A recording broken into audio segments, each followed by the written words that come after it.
اعوذ باللہ من الشیطان الرجیم بسم اللہ الرحمن الرحیم الحمد للہ رب العالمین والصلاة والسلام علی اشرف الانبیاء والمرسلین وآلہ الطیبین الطاہرین اعوذ باللہ من الشیطان الرجیم ویوم ینادیہم فیقول این شرکائی الذین کنتم تزعمون قال الذين حق عليهم القول ربنا هؤلاء الذين أغويناهم كما غوينا تبرأنا إليك ما كانوا إيانا يعبدون۔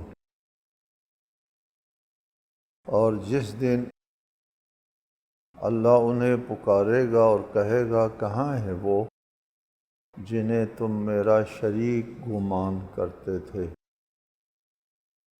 جن پر اللہ کا فیصلہ حتمی ہو چکا ہوگا۔ وہ کہیں گے ہمارے پروردگار یہی لوگ ہیں جنہیں ہم نے گمراہ کیا، جس طرح ہم خود گمراہ ہوئے تھے اسی طرح ہم نے انہیں گمراہ کیا تھا۔ اب ہم تیری طرف متوجہ ہو کر ان سے بیزار ہوتے ہیں کہ وہ ہماری پوجا نہیں کیا کرتے تھے۔ مشرکین کا قصہ ہے قیامت کے دن۔ مشرکین متعدد ارباب کو مانتے تھے کہ خالق اللہ ہے۔ مشرکین کا یہ نظریہ تھا۔ تمام انبیاء کے مقابلے میں جو مشرکین آئے ہیں، حضرت نوح سے لے کر حضرت خاتم تک، تمام مشرکین کا یہ موقف تھا کہ خالق تو اللہ ہے، لیکن اللہ نے خلق کرنے کے بعد تدبیر جو ہے وہ مختلف ارباب کے حوالے کیا ہے۔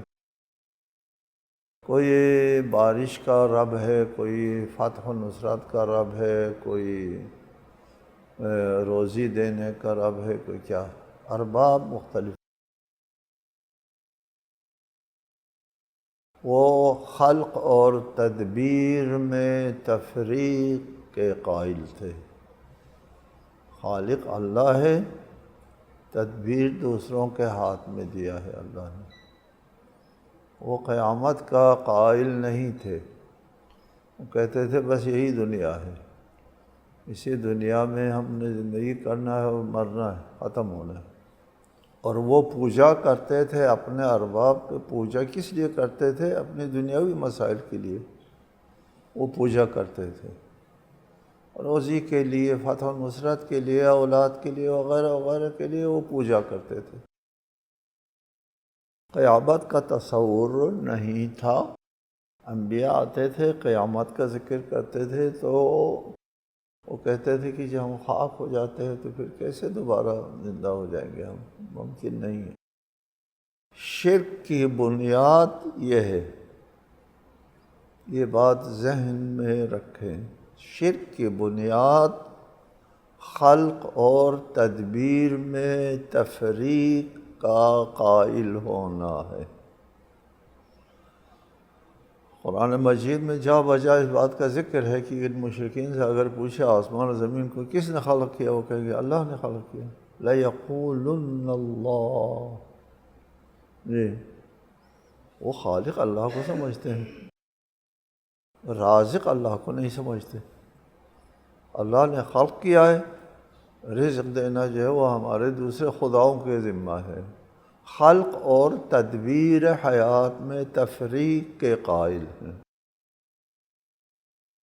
موحدین کا موقف یہ ہے، موحد جو توحید کا قائل، یا رسالۃ المآب، انبیاء علیہم السلام جو توحید کا پیغام لے کر آئے ہیں۔ توحید، ایک خدا، ایک معبود، ایک خالق، ایک مدبر۔ خلق اور تدبیر قابل تفریق نہیں ہے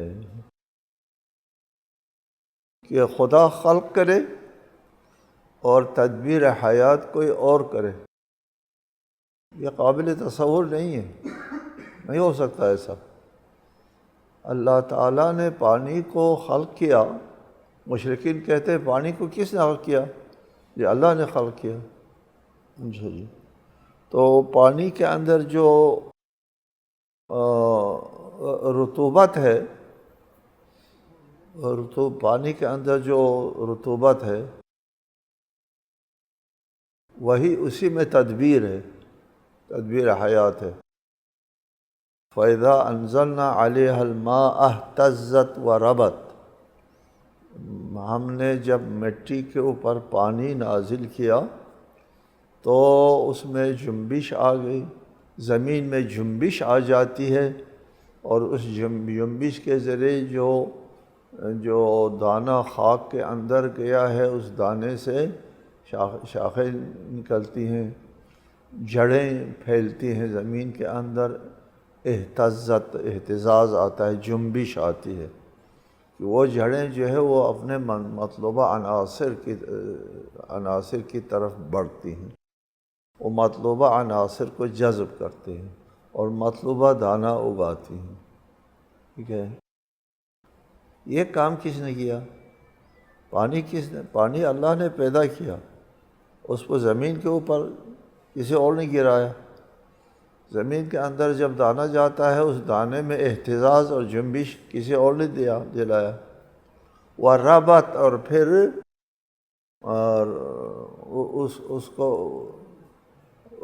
اس کے نمو، اس کا بڑھنا، وہ بھی کسی اور نے کیا۔ تو پھر اللہ تعالیٰ نے جو پانی خلق کیا تھا وہ خشک تھا پانی، یہ ارباب نے آ کر کے اس میں وہ پیدا کی، رطوبت پیدا کی۔ اللہ نے دھوپ خلق کیا تھا، وہ دھوپ جو ہے وہ اس میں روشنی نہیں تھی، تو دیگر ارباب نے آ کر کے، وہ تدبیر تو ان کے ہاتھ میں ہے، تدبیر روشنی کے ساتھ روشنی دے دی۔ خلق اور تدبیر قابل تفریق نہیں ہے۔ زمین کو اللہ تعالیٰ نے خلق کیا ہے، اس میں رویدگی، اس میں سے جو نمودار ہونا ہے، پودے اگتے ہیں، اس میں رویدگی، زمین کو خلق جب اللہ تعالیٰ نے کیا ہے، اس زمین کے اندر رویدگی ودیعت کر کے کہ زمین پیدا کی ہے۔ ان کی زمین اللہ نے پیدا کیا، اس میں رویدگی کسی اور نے، ان کے ارباب نے، مشرکین نے، ان کے شریکوں نے اس کے اندر رویدگی پیدا کی ہے۔ ناقابل تصور ہے۔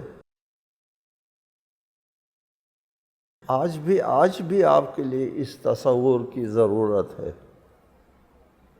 کہ خلق اور تدبیر قابل تفریق نہیں ہے۔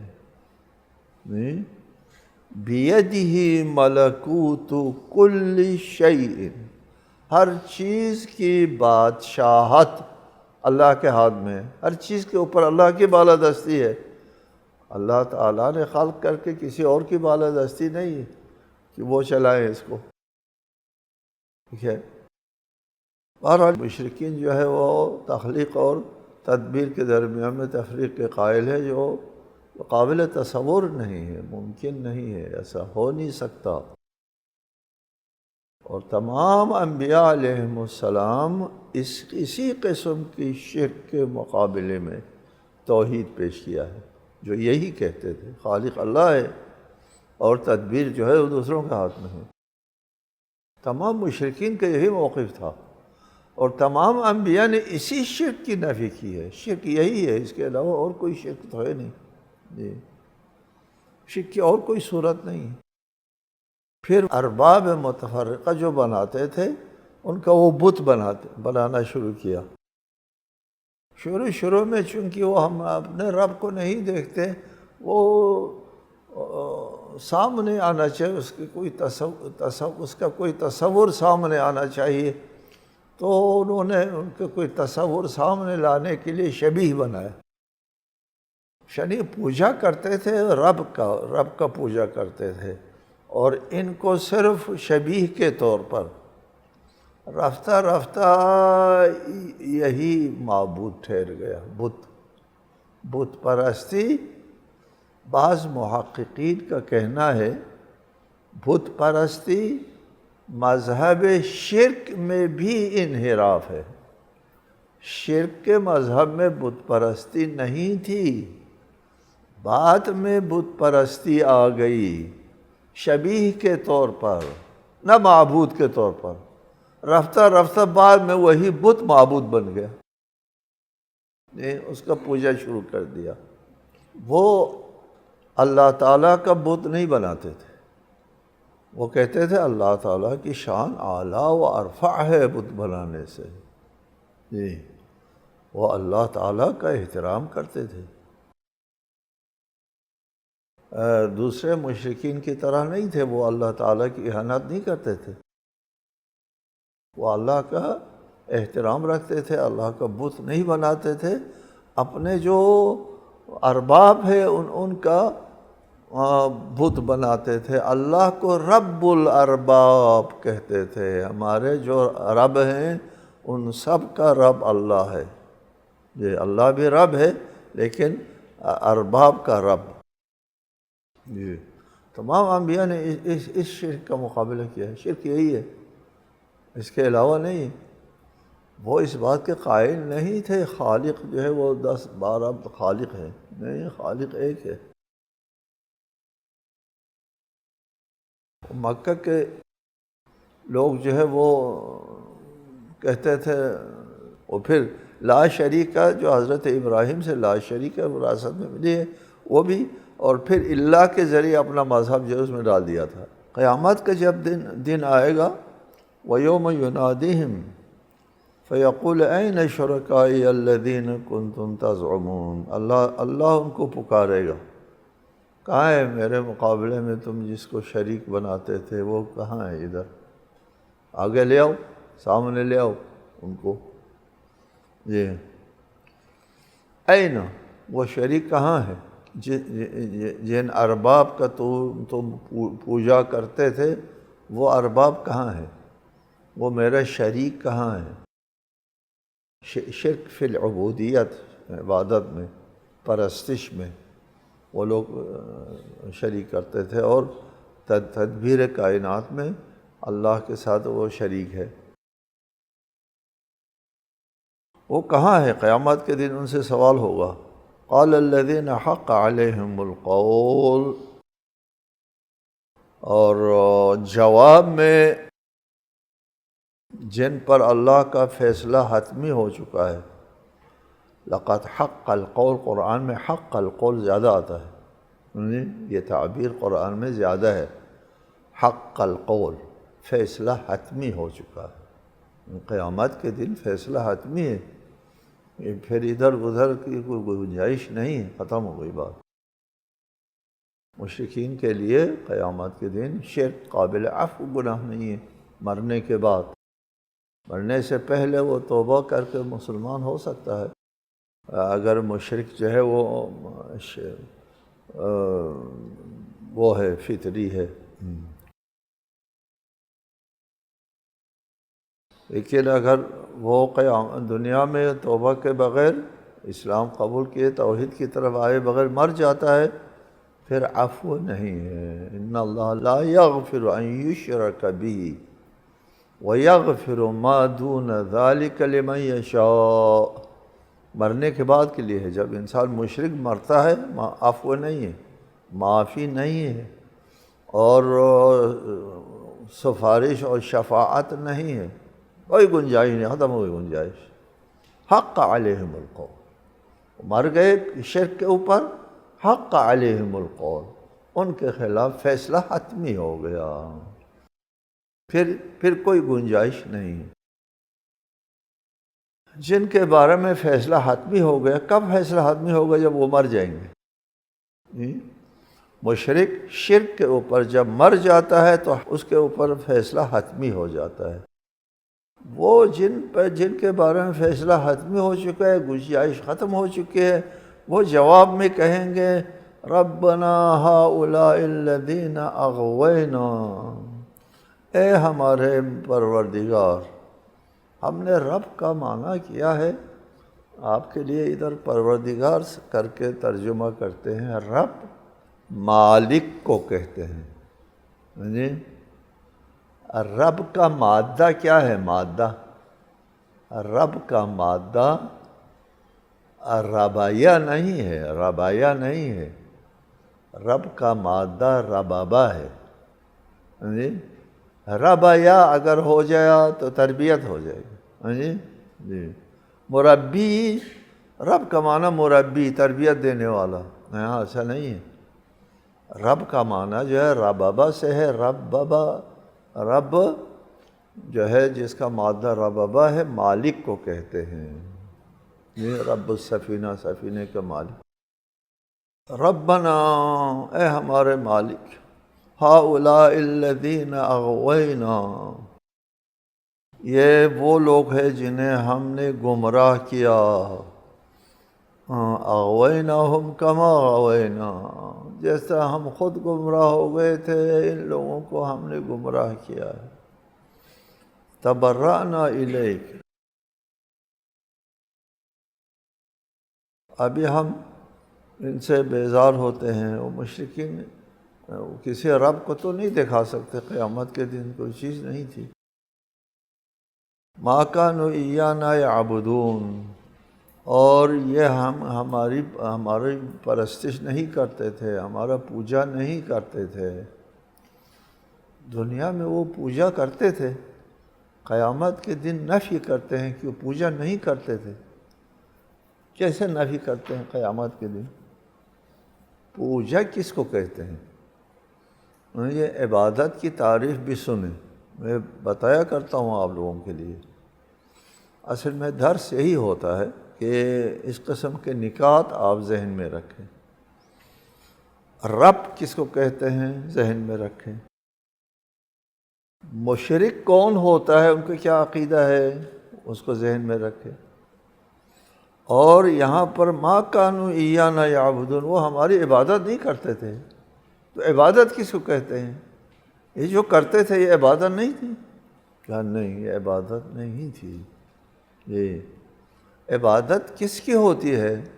عبادت اس کی ہوتی ہے جو خالق اور رب ہے، رب اور خالق،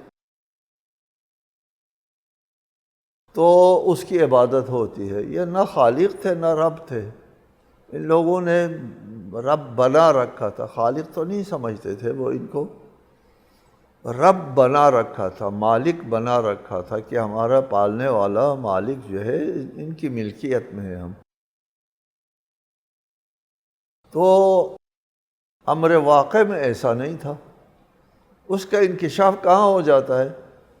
محشر میں، قیامت کے دن انکشاف ہوتا ہے، یار ہم جو کرتے تھے وہ تو کچھ نہیں تھا، ایسے ہوا میں ہم وہ کرتے تھے، ان کا پوجا کرتے تھے، اور بت کے سامنے جا کر کے ما کانوا ایانا یعبدون، ہمارا پوجا نہیں کرتے تھے، جو کرتے تھے وہ پوجا نہیں تھا، وہ عبادت نہیں تھی۔ عبادت رب کی ہوتی ہے، عبادت خالق کی ہوتی ہے۔ اور قیامت کے دن اس کی بھی نفی ہو جاتی ہے کہ وہ ان کی عبادت کرتے تھے۔ دنیا میں وہ لوگ یہی جس کو وہ عبادت کہتے، پوجا پاٹ کرتے تھے، اور وہ شرک ہوتا تھا اللہ تعالیٰ کے مقابلے میں، ان کا یہ عمل شرک ہوتا تھا، حقیقت میں عبادت نہیں تھی، لیکن اس کا یہ عمل اللہ کے مقابلے میں تھا تو شرک۔ لیکن حقیقت کی نگاہ میں قیامت کے دن جو حقائق سامنے آتے ہیں، حقیقت کے نگاہ میں وہ ایک تفسیر اس کی یہ کی ہے کہ اغویناہم کما غوینا، جیسے ہم گمراہ ہو گئے تھے، ہم نے ان کو گمراہ کیا تھا۔ ما کانوا ایانا یعبدون، وہ ہماری پرستش نہیں کرتے تھے، ہماری بندگی نہیں کرتے تھے۔ وہ اس بنیاد پر کہتے ہیں کہ ہم نے ان کو مجبور تو نہیں کیا ہماری عبادت کرنے کے اوپر، مجبور نہیں کیا، ہم نے کہہ دیا تھا صرف، اور پھر اس کے اوپر ان لوگوں نے عمل کر دیا جی۔ انہوں نے خود کیا ہے، ہم نے مجبور نہیں کیا۔ اگر ہم نے مجبور کیا ہوتا تو پھر ہم ذمہ دار تھے، ہم نے مجبور نہیں کیا، انہوں نے خود کیا ہے، یہ خود ذمہ دار ہے، ہم ذمہ دار نہیں۔ کچھ اہل تفسیر نے اس طرح معنی کیا ہے اس کا۔ بہرحال دونوں صورتوں میں کی جو کرتے تھے وہ ایک موقف یہ ہے کہ عبادت نہیں تھی، وہ عبادت نہیں کہتے اس کو۔ اور دوسری صورت یہ ہے ان لوگوں کا یہ دعویٰ ہے کہ ہم نے مجبور نہیں کیا، انہوں نے خود کیا ہے، اس کے خود وہ ذمہ دار ہے، ہم ذمہ دار نہیں۔ وَقِيلَ ادْعُوا شُرَكَاءَكُمْ فَدَعَوْهُمْ فَلَمْ يَسْتَجِيبُوا لَهُمْ وَرَأَوُا الْعَذَابَ لَوْ أَنَّهُمْ كَانُوا يَهْتَدُونَ، اور ان سے کہا جائے گا اپنے شریکوں کو بلاؤ، تو وہ انہیں پکاریں گے لیکن وہ انہیں جواب نہیں دیں گے، اور وہ عذاب کو بھی دیکھ رہے ہوں گے۔ اس وقت تمنا کریں گے کاش وہ ہدایت پر ہوتے۔ پھر وہی منظر کشی ہے قیامت کے دن، اور مشرکین کے ساتھ کیا کچھ ہونے والا ہے کہ ان سے کہا جائے اپنے خداؤں کو بلاؤ، شریکوں کو بلاؤ، تمہاری مدد کریں۔ فدعوہم، وہ بلائیں گے اے لات اور اے عزا۔ وہ جنگ احد میں ابو سفیان نے نعرہ لگایا تھا، ہمارے عزا ایک بڑے بت کا نام، نحن لنا العزا ولا عزا لکم، ہمارے پاس عزا ہے معبود، تمہارا پاس کوئی عزا نہیں ہے۔ رسالہ میں آپ نے فرمایا اس کے جواب میں کہہ دو اللہ مولانا ولا مولا لکم، تو نعرے کا جواب نعرہ جو ہے وہ دیا گیا۔ تو بلاؤ، ابھی عزا کو بلاؤ،